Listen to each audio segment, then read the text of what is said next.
How's it going, everybody? This is Brian for Pop Culture Crossing, and today we are talking about the 1996 holiday shopping movie, Jingle All the Way. Although this movie may not be as reputable as other Christmas movies released in the 1990s, this movie does have its own merits, namely an important underlying message. It is easy, however, to see how some could write this movie off as being merely materialistic and superficial. But its messaging is a redeeming factor, and I encourage you to consider giving this movie a shot if you've previously passed it over in other holiday film options that you may have, or if it's been a while that you've seen this movie and you think it's just simply a kid's movie, you may want to go back to it. So this movie centers on a workaholic father, Howard Langston, and his family. So Langston's son, Jamie, really wants his father to be more present in his life. And up until now, Langston really has prioritized his job over his son and his wife, and he doesn't go to Jamie's karate lessons or ceremonies, and he really doesn't spend much time with his wife and family, among other things. So Langston's familial absence is juxtaposed by his neighbor Ted Malton, who is actually overly involved in his son's life and the goings-on of the other families in their neighborhood. So other mothers bake Malton cookies and ask him to come over to their house and do like handiwork and stuff, so it's kind of weird. And it's obvious that he's just, this type of character who is so eager to help people that it just becomes kind of repulsive, and it seems like he has an ulterior motive. And this is starkly contrasted with Langston's life and Howard's feeling that he is not only out of touch with his wife, but with his young son. So in an attempt to ameliorate this situation and get on a better footing with Jamie, Howard promises Jamie that he'll buy him whatever he wants for Christmas. Now, I think this is kind of just a flawed approach. You can't really think that you're gonna restore a relationship just by buying someone an item. You need to have other elements like dedication, selflessness, and sacrifice in order to be able to do that. You can't just purchase something, but that's kind of beside the point here. So Jamie and his other friends at school have been eagerly wanting the new Turbo Man action figure. It's more of a doll, kind of like a G.I. Joe size of doll. So Langston agrees to grant Jamie's wish. However, his wife Liz actually asked Howard to get Jamie the Turbo Man weeks ago. He just didn't pay attention because he was too concerned with his work. So this situation is compounded by the fact that Langston makes this agreement with Jamie on the night before Christmas Eve, and the fact that the Turbo Man figure is the hottest holiday item. So equipped not only with determination, but with the fear that failing this task is going to have detrimental impacts on his relationship with his wife and son, Langston decides that he will stop at nothing until he acquires a Turbo Man action figure. So the obstacles he faces in his path, and his journey to get a Turbo Man are actually pretty humorous and pretty well done as the story develops. So the best moments arrive, though, in the third act when the characters have an important revelation of the meaning of what they're doing. So Jingle All the Way's pacing effectively complements the main story components and its narrative development. The beginning of the film sets the context with Langston being a workaholic and, his domestic truancy that he has in not being active in Jamie's life and not being a good husband to Liz. And once he agrees to get Jamie the Turbo Man and he sets out on his mission, then the pacing really accelerates.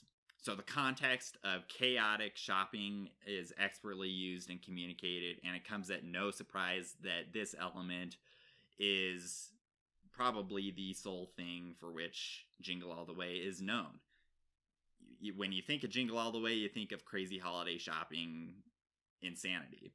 So the holiday shopping ecosystem here really allows for organic character introductions, such as Sinbad's Myron Larrabee, who functions as Langston's nemesis. And the characters meet while waiting in line for a store to open, and this feels natural and well-paced and complements the underlying story components. And it does not feel shoehorned whatsoever. So the pace continues as Langston realizes that it is a daunting task to try to find a popular toy at the last minute. So, simply put, Langston experiences Murphy's Law, and that if something can go wrong, it's going to go wrong. So, luckily for viewers, this creates an entertaining and humorous viewing experience. As briefly mentioned above, Jingle All the Way's tone is reflected of the movie's two parallel storylines.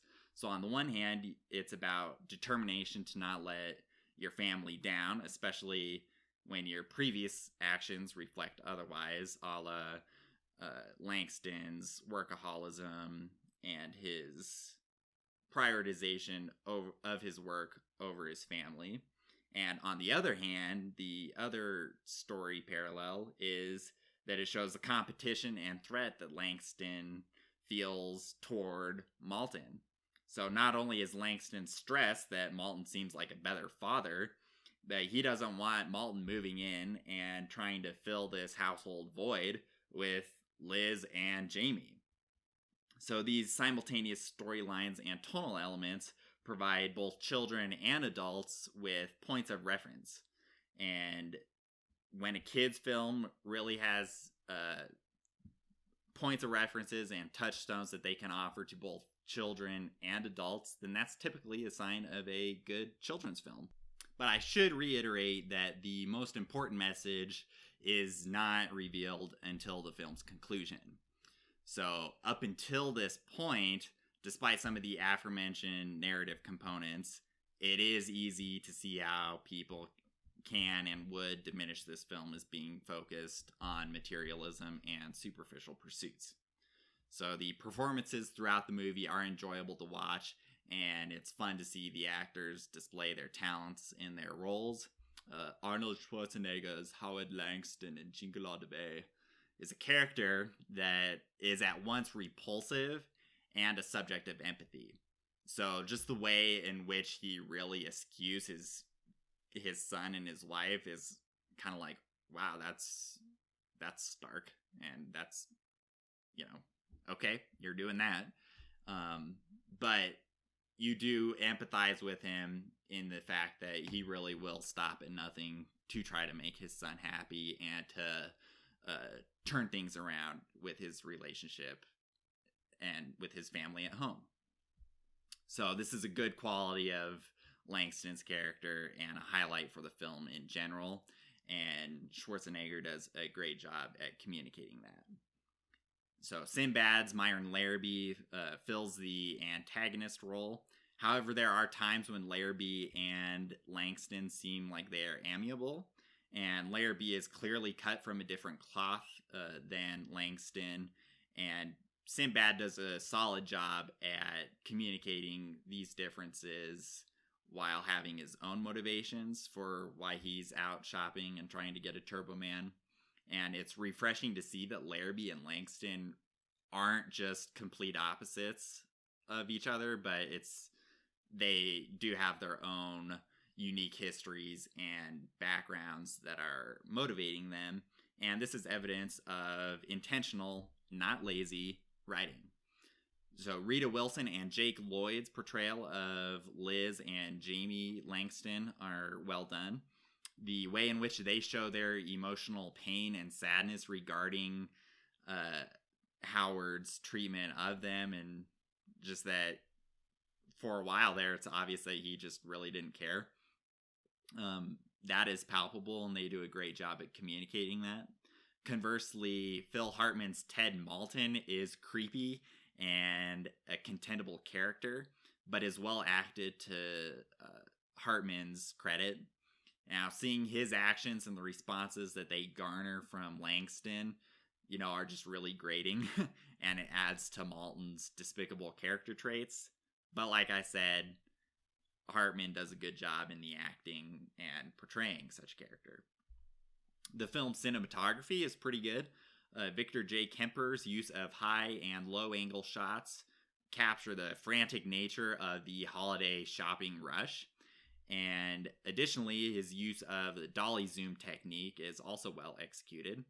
And some of the computer-generated effects, specifically regarding a jetpack and its use, are quite dated, but that doesn't deem this movie unwatchable by any means. But I just want to make a note of that regardless. So Jingle All the Way's production design is also well done. The film's opening shows a Turbo Man movie, and the way in which it is produced and shot is actually really reminiscent of old toy commercials, television commercials from the 1990s, which show the toys like outside, like playing in a creek or like on rock formations or something. And in the movie, however, this Turbo Man movie inside Jingle All the Way, the characters are human and it's not toys for an ad. But this similar sentiment is a sign of the movie's time, that it was made in the mid-90s, and that type of thing was definitely popular in terms of advertising and trying to get kids interested and active in their playing with various toy lines. And the variety of locales to which Langston travels in his pursuit of the elusive Turbo Man toy are varied and well done, and each store feels different, kind of has its own unique character. And the climactic sequence in the third act is also well realized in terms of set and costume design, sans the dated computer generated effects. Brian Levant does a good job in his direction of Jingle All the Way.